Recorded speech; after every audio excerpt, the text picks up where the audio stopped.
Good morning and welcome to the live series Straight Off the Bat. Join us on Thursdays as we feature individuals across multiple industries who will help you understand financial literacy and education.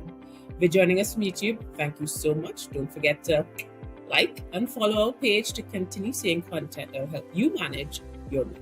I'm your host, Pauline Joseph, in honor of Financial Literacy Month. Today we're discussing financial education, a path towards inclusion. And we have the honor of having Carina Cockburn. She is the economic development professional and change leader with over 20 years of experience in the public and private sector. She was appointed country representative for Trinidad and Tobago by the Inter-American Development Bank in April 2021. And she also is Jamaican Rhodes Scholar with a Master in Business Administration and a Master of Science in Economics and Social History from Oxford University. So that will explain the accent that's going to be welcome to our session this morning. Hi, Carina. Good morning. Hi, Pauline. Well, thank you so much for joining us today. We're going to get straight into it because, as usual, people think that 60 minutes is a long time, but when it comes to financial literacy, so we're going to try and squeeze out as much of information from you as possible. So, we're celebrating Financial Literacy Month, and this conversation could be relevant and is relevant to just about everybody in the world because our existence kind of is around money. But how can we define financial inclusion in the context of education within the financial sector? Because a lot of us may be thinking this have nothing to do with me. What say you to that person? Thanks a lot. I think this is an extremely important topic for all adults, and also young people and even children need to become aware of their finances as well. So I think what is being done on this program is really excellent. So when we talk about financial inclusion, we're really talking about extending to all citizens access to financial services, but also equipping people with the ability to make sound financial decisions. And so financial education is going to be important in terms of facilitating inclusion and ensuring that people are able to invest well, to save well, to leverage their money in the best way possible.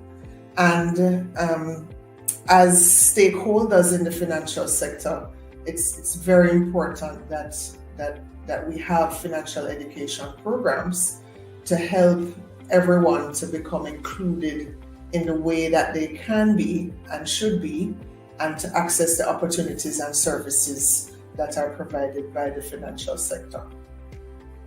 So, you mentioned earlier about this is important for adults as well as young people, which I think I am young-ish. What do you think parents, when does that conversation start? Because I don't know about you, in terms of what you had to encounter growing up, but I remember the first time I got money, and the first thing I did was buy Bigfoot, which, by the way, Jamaicans are now recognizing is made in Trinidad. That's a whole thing altogether. I saw that. I'm like, I mean, it's a Caribbean love, guys. It's a Caribbean love. The first time I had Bigfoot was when I came to Trinidad, so I'm not sure. Maybe it's after I left Jamaica that Bigfoot became prevalent there. But yes, they're now making that discovery. It's interesting that you say that about children and financial education, because just during the last few weeks, one of my friends sent me a photo, a very proud photo of her opening with her 10-year-old son his first bank account. And then just on this last vacation during the Easter holidays, I for the first time gave my 11-year-old son a budget for the trip. And it's amazing how his behavior changed. Everything was now being added. Is this affecting my budget? Can I afford this? And it's very interesting how his thought processes were changed because he now had to work within a budget. Of course, it didn't help that friends and aunties and uncles were giving him $20 and all of that, which totally blew the idea of having a budget. But at the same time, I think it can be really early as 9, 10, 11 years old, that we introduce our children to financial education. And it does start at home. They're very observant. They see how we manage money. If we are always running short at the end of the month, they're going to see and feel that and observe that.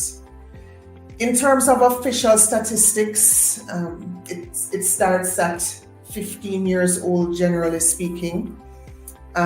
Here in Trinidad and Tobago, TTIFC has just completed a survey indicating that 75% of the population 15 and over actually have basic bank accounts in a formal financial institution. And those are 2023 numbers. So in terms of when we would recognize adulthood in this context, the measurements tend to start from 15 and over. But we can begin financial education for children much, much earlier.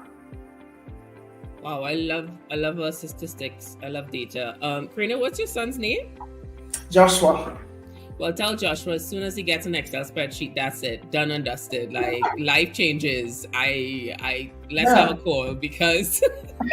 But they're not going to use Excel anymore. They're going to use some kind of accounting app or software that they can download that comes up with all of the financials and everything else for them, a budget for them, and gives them updates on how they're doing. So it's amazing what's going to be possible in the future. But yes, we do need to develop good financial habits as early as possible. Wow, I showed my age there by mentioning Excel spreadsheets. Thanks for that, Carina. Thank you for letting me know that. You see, Jermaine agrees. Thank you, Jermaine. We are both showing our age, but that's okay. Yeah, we are. I mean, I'm old enough to remember when we were using these calculators, with paper printing and so on. But anyway. Well, I'm still carrying the one over, that's a whole other conversation. So let's talk about this conversation in the context of challenges, because some people could be watching this and be thinking, that's easy for you to say because you have the money. And, sometimes we go through some difficult spells and it's difficult to have that conversation. So when it comes to, being able to have the conversation first and foremost, but you also may not have the education to have the conversation. So where does that person start? Because if you're in a low income situation, that's not at the top of your mind. Yeah.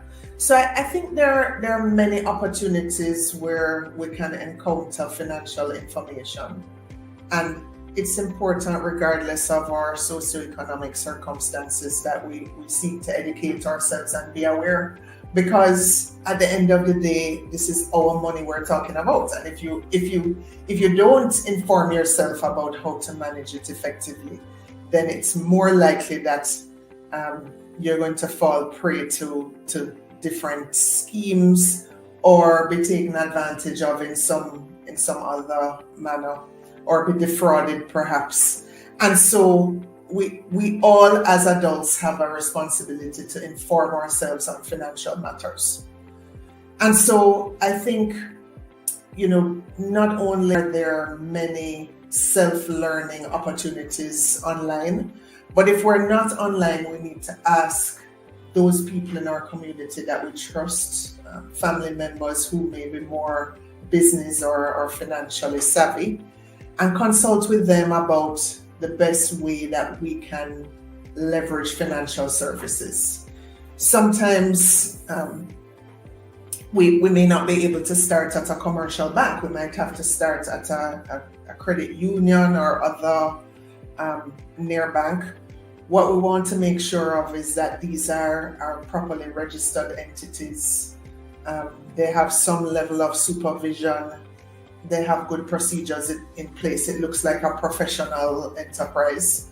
And we make sure that we read the fine print and reach out to your community and those family members who can help you to be more informed.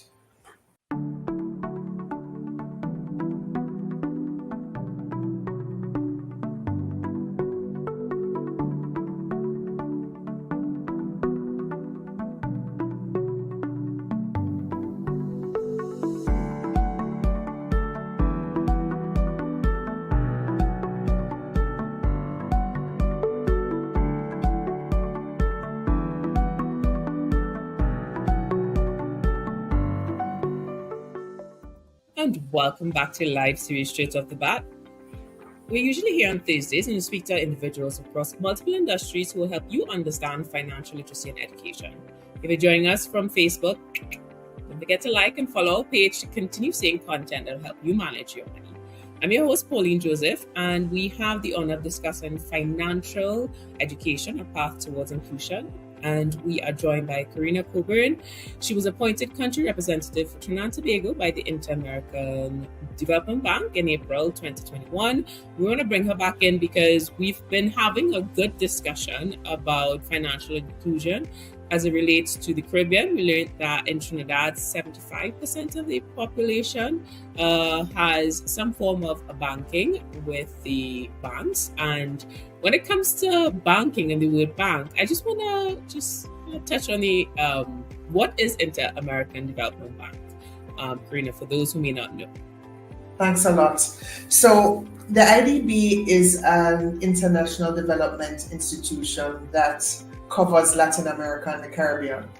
And we engage in development projects. On the public sector side, we invest in large infrastructure projects, which might be in the water sector or in transport or in trade. And most recently here in Trinidad and Tobago, we've been working on digital transformation issues. In addition to that, we have two private sector windows where we support MSMEs through IDB Lab, and through IDB Invest, we support large corporate enterprises with their expansion or social development plans. So the mandate of the IDB is really to help countries improve outcomes for their citizens, both economic and social outcomes. And our motto is to help improve lives across Latin America and the Caribbean. So we don't do car loans, we don't do mortgages, but we do have a very important role in terms of working with governments, private sector, civil society, and other stakeholders to advance their development objectives.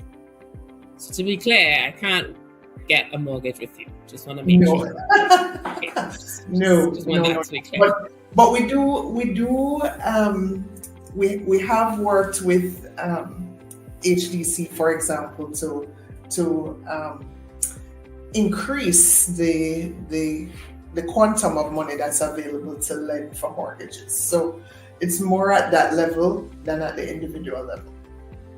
Wow, you're busy quite a lot of times because that sounds like a lot of relationships. Yeah, sorry to interrupt. I Sure. meant HMB, not HDC. Sorry. Oh, no worries. All right, so let's get back into this conversation around financial education. Shout out to Navin Sugan. He joins us from Facebook. Good to have you today. So we spoke about some, data from IFC, which is an entity from the government of Trinidad and Tobago. And we want to talk about technologies in the financial education space that helps folks in the Caribbean. Because, for instance, you have things like Venmo, which is, just focused on the US Robinhood, which talks about stocks. But I don't understand how stocks work in the Caribbean space. So if I want to have a discussion around investment, because it's not something I necessarily had a conversation about with my parents because they themselves didn't know. So where does one start in the Caribbean to understand about savings for oneself in retirement space? Right. It's interesting that you mentioned the retirement space, because I really want to speak more about that in detail. But I think investing in stocks and bonds is a very sophisticated part of the financial services spectrum. So before that, you have all these other instruments, savings accounts, checking accounts, credit cards, loans, insurance products, pensions, and all of them are on a continuum of financial services that increase in sophistication. And so it's very important that we provide education at every level for the persons who are ready to access those financial services. When we talk about technology, there could be a basic challenge of just having access to digital tools, having connectivity and digital skills which allow us to access financial services. So TTIFC, for example, has found, and I'm sure they're happy that I'm quoting their survey so extensively, and shout out to John Outridge from the TTIFC who shared the survey with me. But over 50% of account holders, according to the TTIFC, don't have the skills to use online banking, for example.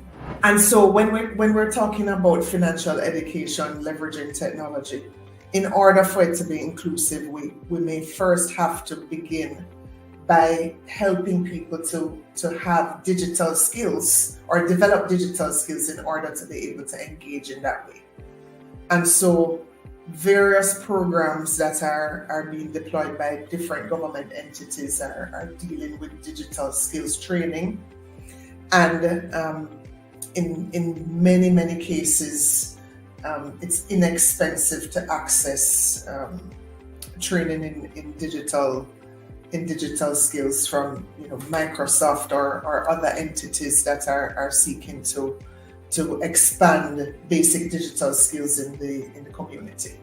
So I think that's where we have to start, and then as financial institutions and stakeholders in the financial sector, we can also then begin to build out other tools online and in person and at the community level, and in other fora which allow us to have the outreach at various levels of that continuum of financial services. That's where we have to start in terms of technology. I hope that answered your question. I really want to come back to that, to what you raised about retirees and older people. So I have to say, the TTIFC are family to the show. It's on the show. We spoke about cashless reality with digital payments in Trinidad and Tobago. So we put that, guys, in the comment section. So that's okay. Quote them. We want that data as much as possible. So when we want to talk about retirement, we're going to go actually on a quick break because we had a little move on the last one. So when we come back, we want to really delve into your conversation around retirement, because I need to hear this as much as anybody who else is watching this. So we'll be right back.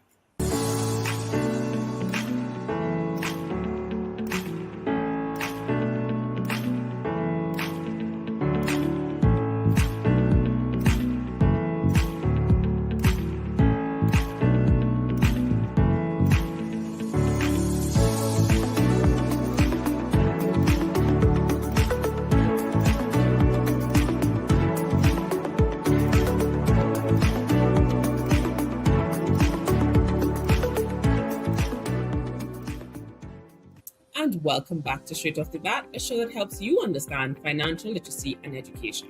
Thank you so much for joining us today. If you're doing so from LinkedIn, thank you so much. Don't forget to subscribe to our page to continue seeing content that will help you manage your money. Today we're discussing financial education, a path towards inclusion, and we're joined by Carina Cockburn at the Inter-American Development Bank. So we're going to bring her back in. We have quite a robust conversation. If you've missed anything, not to worry, you can rewatch the show. So just before the break, we were discussing the idea of stocks and retirement, and we want to get into that discussion because when it comes to financial education, I think it's so important. A lot of us don't think about retirement because, especially when you're young, you get your first paycheck. I have a friend, she's in her 20s. She just got her first paycheck. So the first thing she did was she did her nails. So when you're young, you don't necessarily think about that. And then when you actually have to go into that space, you have less time to do so. So when we're talking about financial education and the path towards inclusion, let's include our retirement guys. So Carina, what's your say on this conversation? Sure. So before I talk about that, just one piece of advice for your friend, which is that you should always pay yourself first, which is take out that amount of money that you're on as savings, even if that's $20, if it's $50, if it's $100, always take that out first. And then you can spend your salary on those other very important self-care activities.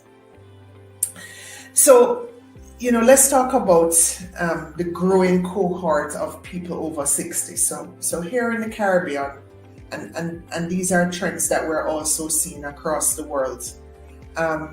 The increased life expectancy and better health conditions means that people are living longer and more active, engaged lives.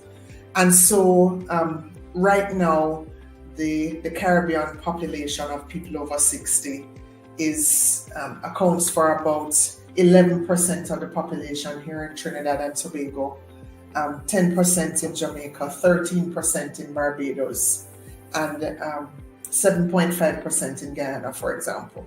So these are sizable cohorts of the population, and people after retirement or over 60 are more likely to be working, studying, and also spending during retirement.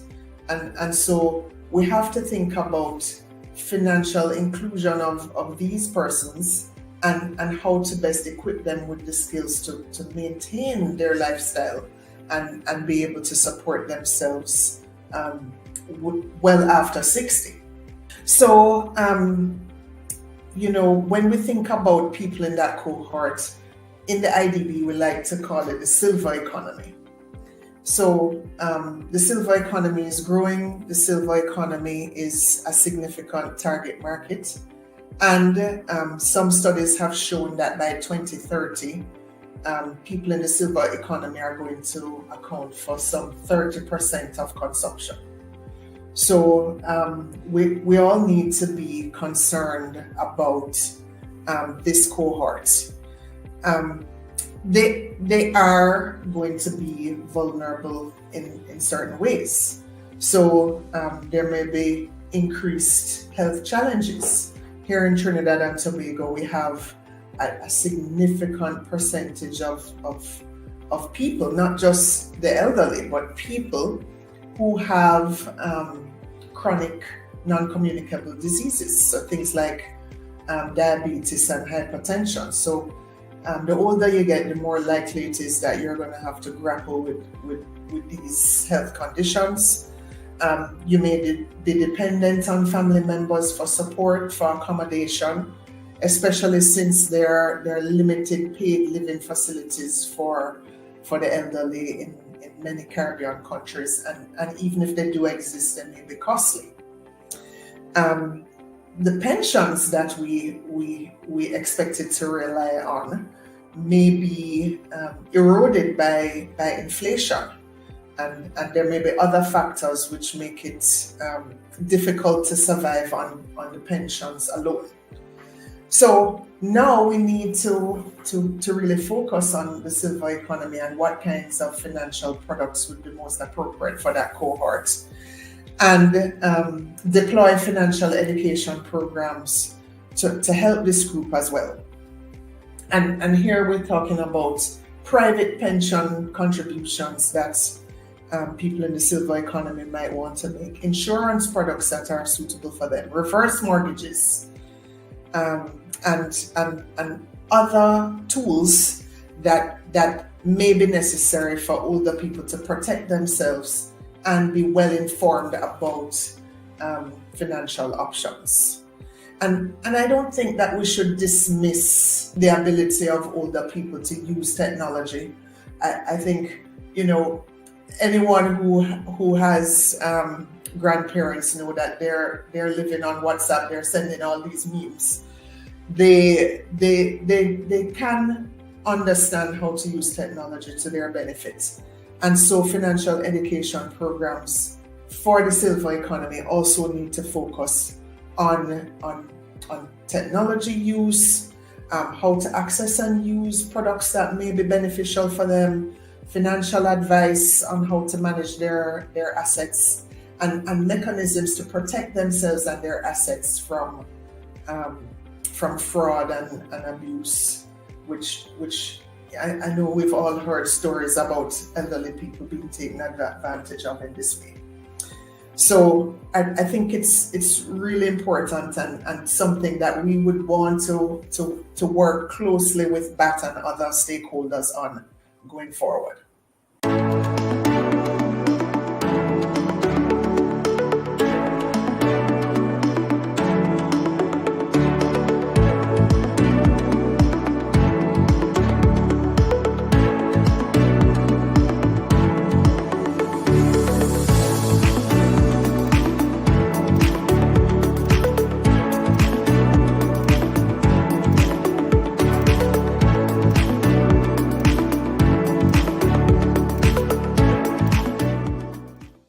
So I want to kind of close off this session with the importance of financial education and how we can work together to be more inclusive, because this is a we conversation.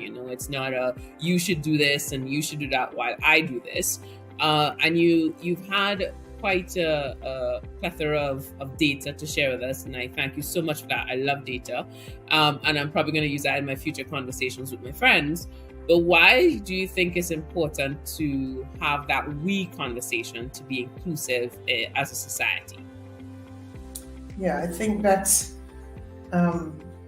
it's really important. It's really important for the entire society to move forward and improve. And we mentioned something earlier about generational wealth. We want our neighbors, our citizens, our family members, our friends, our colleagues to have social mobility, to be moving forward, to be empowered to buy some of the things that they just not only need but want in order to have fulfillment in our lives.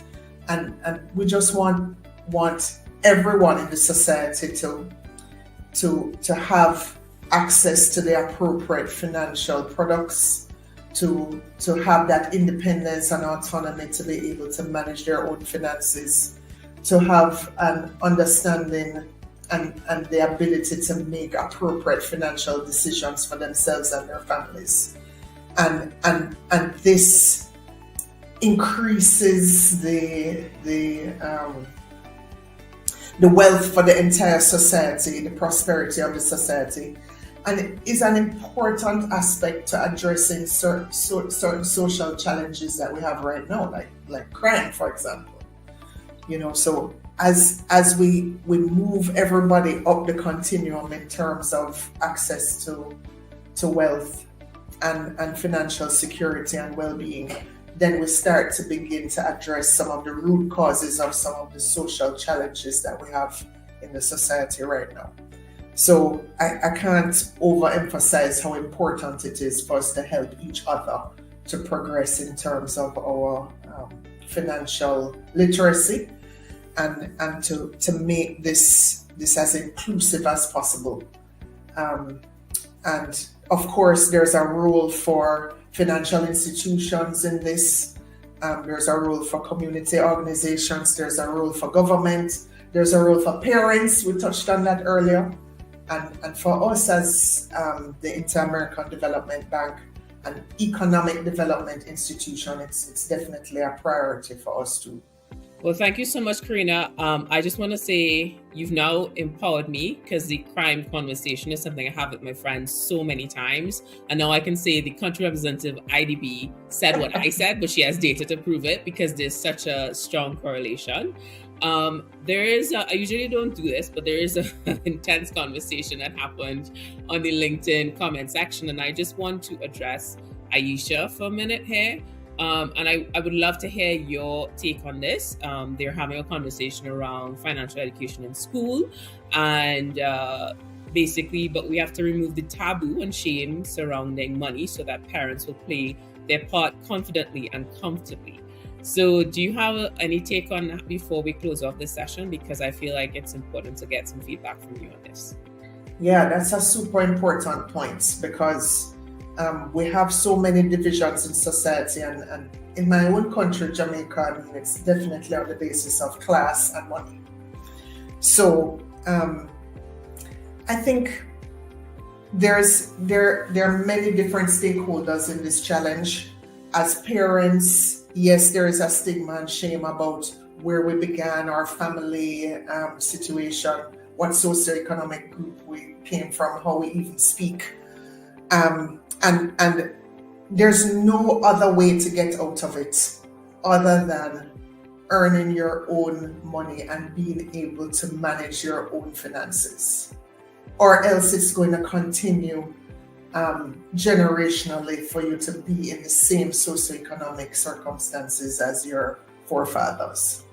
And so this is just a very important step you're taking towards your financial independence, and also changing your socioeconomic status if that's important to you. So it's you have to educate yourself about financial products and opportunities, and basically learn how to manage your money effectively. Well, thank you so much. And on that note, I'm actually going to say goodbye now. Thank you so much, Carina, for joining us today and sharing insight into financial education path towards inclusion. Shout out to an OG, Desiree Jack. Truly insightful was the feedback from her. Completely agree with you. I think this is a well-needed conversation that we need to have over and over again.